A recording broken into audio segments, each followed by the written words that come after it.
I think when I received the diagnosis there in the doctor's office, we knew that we were at high risk to possibly have a child with Down syndrome. But I had a pediatrician who just did a great job. He really put our minds at ease, and first thing he said is, don't Google anything. He just delivered the news really matter-of-factly, but also in a way that was, hey, life is going to move on. You're going to do the things you normally thought you would do. It might look a little bit different, but you've got a completely healthy baby, and just enjoy. Funding for this program comes from the Mike and Gillian Goodrich Foundation, with additional support from the American Advertising Federation of Roanoke. Their profit comes not from the thing they sell, but the good they do. Our nation has more than 1.5 million nonprofits that employ 1 out of 10 Americans, providing services that otherwise go unfulfilled, keeping our community connected when all else fails. But nonprofits often lack the tools to properly promote themselves, to inspire more donors and volunteers and clients to their cause. That's where I come in. I've been in the nonprofit world for nearly 20 years. I connect nonprofits with marketing professionals who donate their time and expertise so that, at the end of the day, these life-giving organizations can do more, do better, by creating more, that's right, buzz.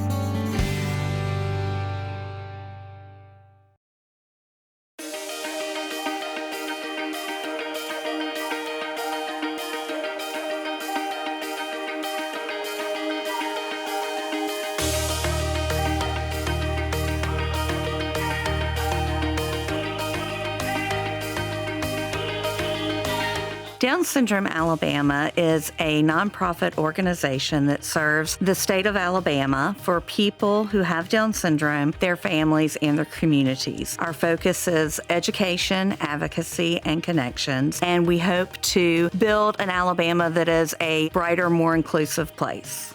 Having a disability is A-okay. You're just focused on what you're doing and not getting distracted about what others are doing.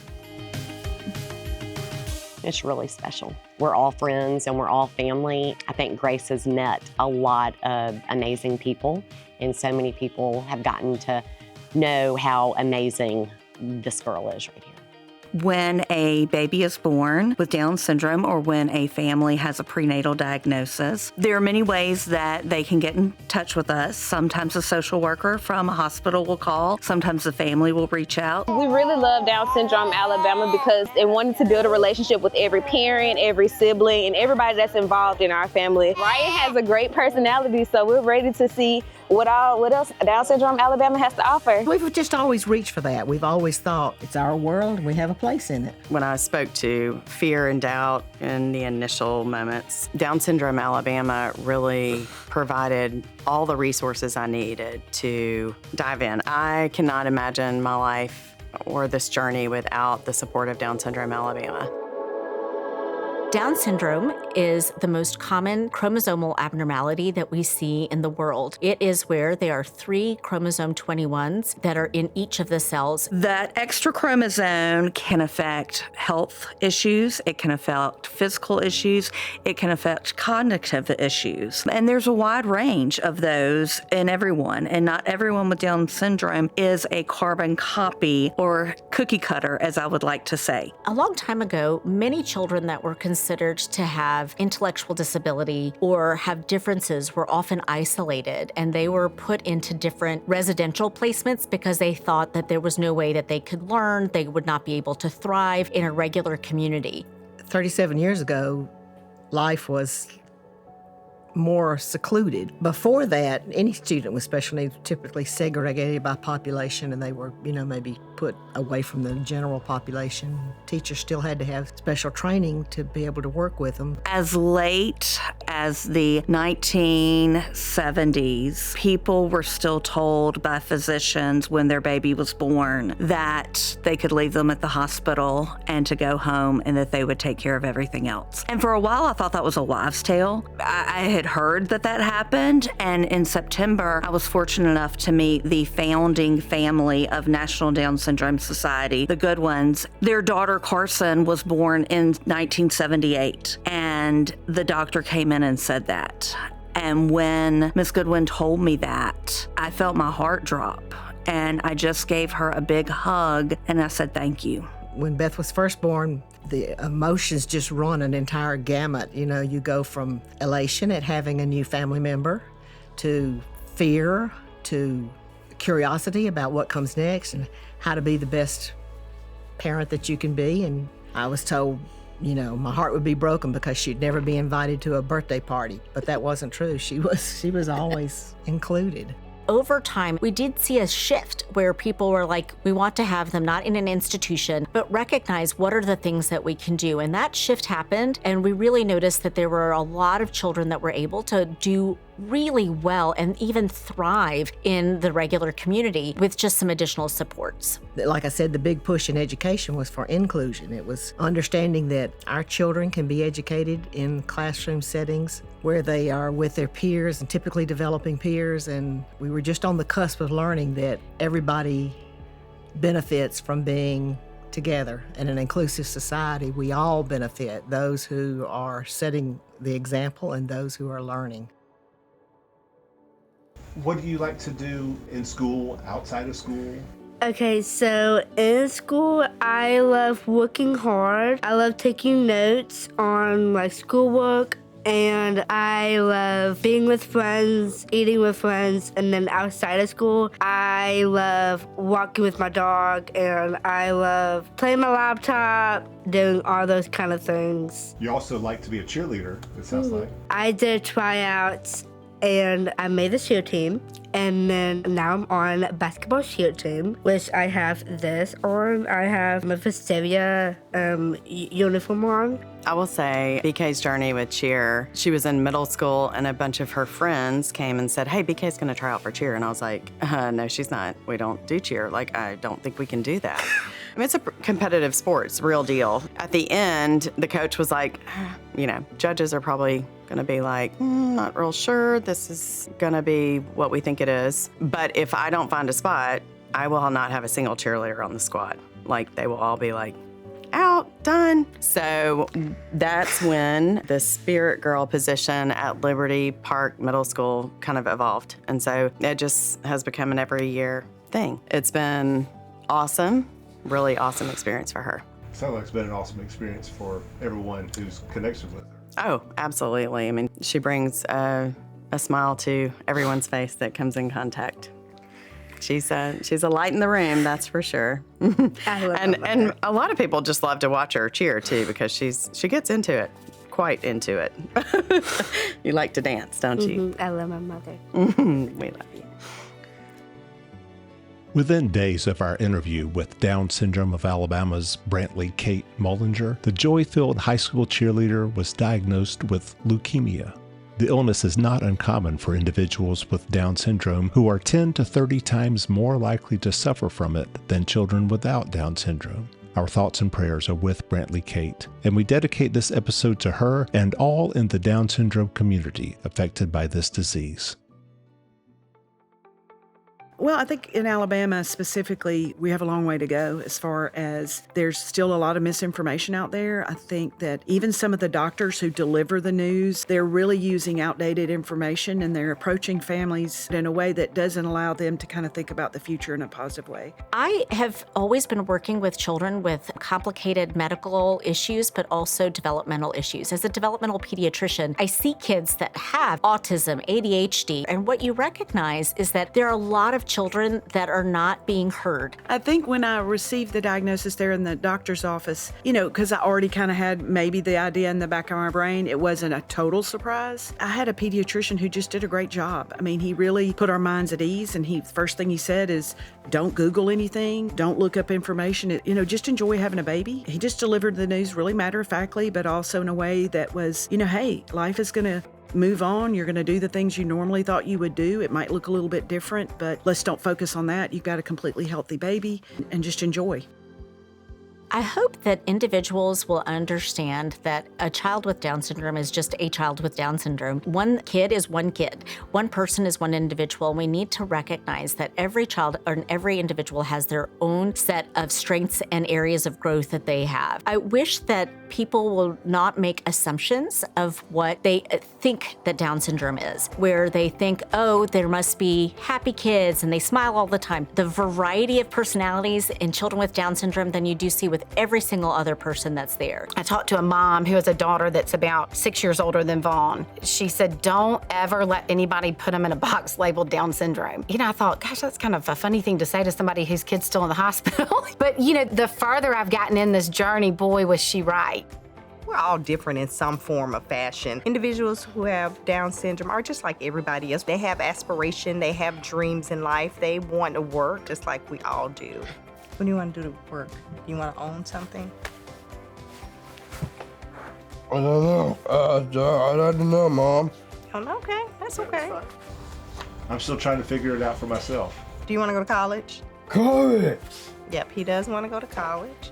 My wife moved out the house, so I know around. Not cooking, not nothing, just me and college. I think I would say for other kids with disabilities, I want them to think I'm funny. Because I want them to know that I like jokes. They could hang out, eat, and see what it was like for their future. So you want to be an example to others?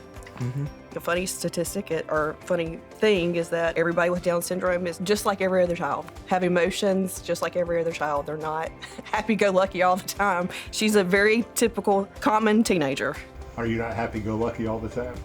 No, I'm not concerned about you. Oh, you're not concerned about me? As of him? As you are, yeah. She's very much a daddy's girl. Vaughn is 16. Like he said, he was born on March 30th of 2009. We lived in Montgomery, Alabama at the time. Obviously had 2 sons. I had no prenatal indicators that Vaughn was going to be born with Down syndrome, so very normal pregnancy. Just like my others, I actually never found out the sex of any of my children prior to having them, so everything was a big surprise on March 30th. My family was there, my parents had come in, the boys were in there, my in-laws, so we had kind of a room full of people. The OBGYN, Dr. Corey, came back in and just, asked if he could talk to Matt and I. And I was like, sure. He said, I'm having some tests run, but my preliminary, being an OBGYN for this long, shows that Vaughn has some indications that he may have trisomy 21 or Down syndrome. And honestly, the first words that came out of my mouth were, I thought that happened to old people. And so I was very uneducated about Down syndrome in general. And my husband, of course, was like, we are the perfect parents for this. And I was like, okay, we can do this.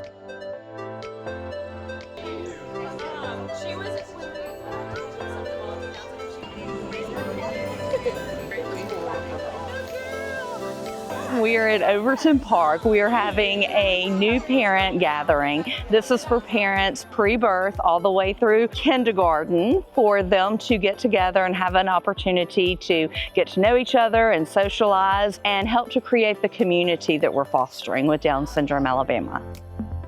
I think it's important for us to build a community. And I think that community goes beyond just people with Down syndrome having peers with Down syndrome. That goes for your parents. Your parents need to be able to connect with each other because they're going to have questions and they're going to be the best resource. Well, I do think that it can be daunting when you get that diagnosis. And I think that having organizations like Down Syndrome Alabama brings that community together.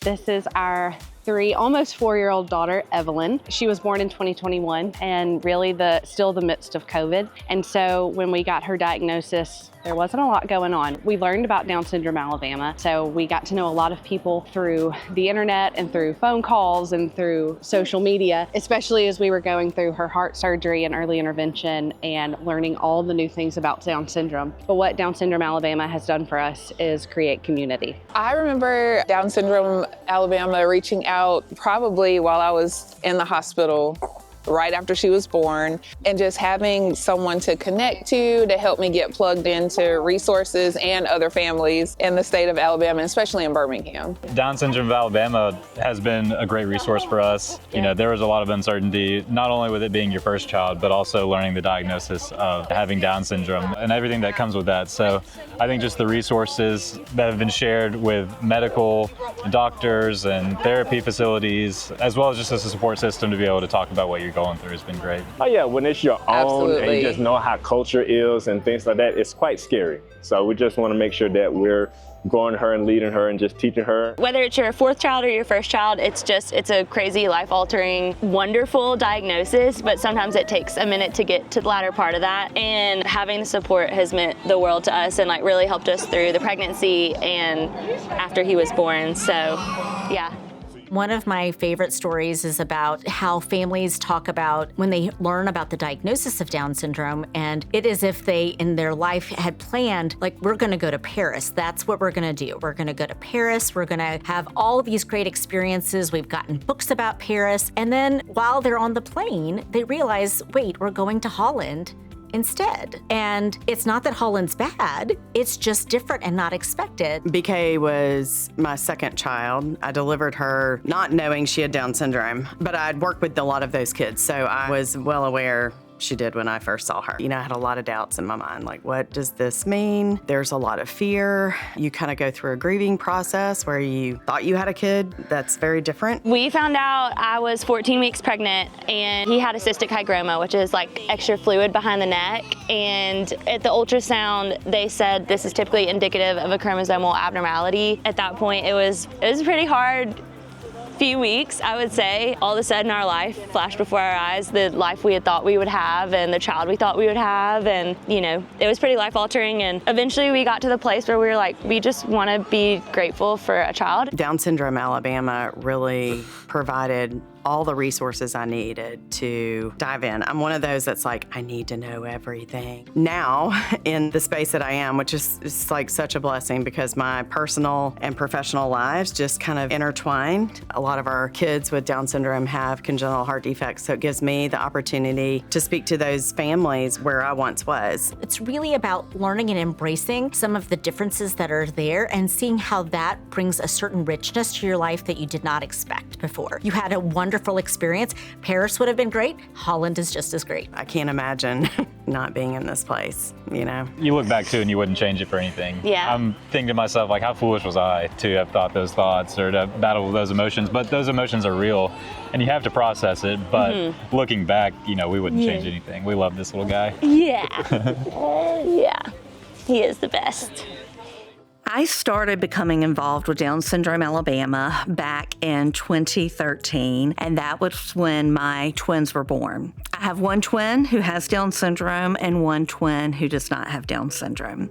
I taught for 26 years in Alabama public schools teaching high school seniors. And when I realized that my 25 years was approaching, things were stale. I was stale and I needed something fresh, but I also didn't think that school administration was going to be what my family needed. And so I started searching and this job came available. And my husband said, I think you ought to apply. And I said, I don't think so. I think it needs to be someone from the outside. One Saturday, I woke up after kind of a rough day in the classroom and I said, I think I'm going to apply for that job. And even when I sent my cover letter, I stated, I don't think I'm the person for this job. However, I'm applying for it. And I gave my reasons why, because if I had the training and the professional background to run a school, surely I could run an organization and educate just on a different platform. And so having a son with Down syndrome, while that helps, I think, drive my passion, I am a professional leading this organization as opposed to a mom.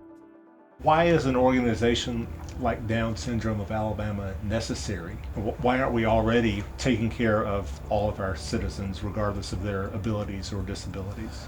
That is a very good question. Why aren't we already taking care of everybody? I think sometimes it is a matter, that's what advocacy does for us. It It is a matter of making sure that people understand. We're advocating for the entire Down syndrome community. It's not a single person, it is the whole picture. And while some parents may come to the organization and say, I want to do X because this is going to benefit my child right now, and that's great, but how will it benefit other children now and in the future? I think we have some really good policymakers. They're just unaware of the needs. And so with Down Syndrome Alabama, if we can be that voice that brings information to those policymakers, that kind of shows some of the discrepancies in areas where a simple policy change, either at the local level, the state level, or even federal level, can really have a lifelong impact for individuals with disabilities. For example, Beth has a boyfriend. You want to tell them about Matthew? Yeah, I have a boyfriend named Matthew. I've been dating him for 11 years. You think you want to get married one day? I hope so. But that's a very complicated situation because most people don't understand that when two people who want to get married but they receive benefits and get married, instead of bringing both of their benefit monies to the marriage, they end up with a 25% reduction just for being married.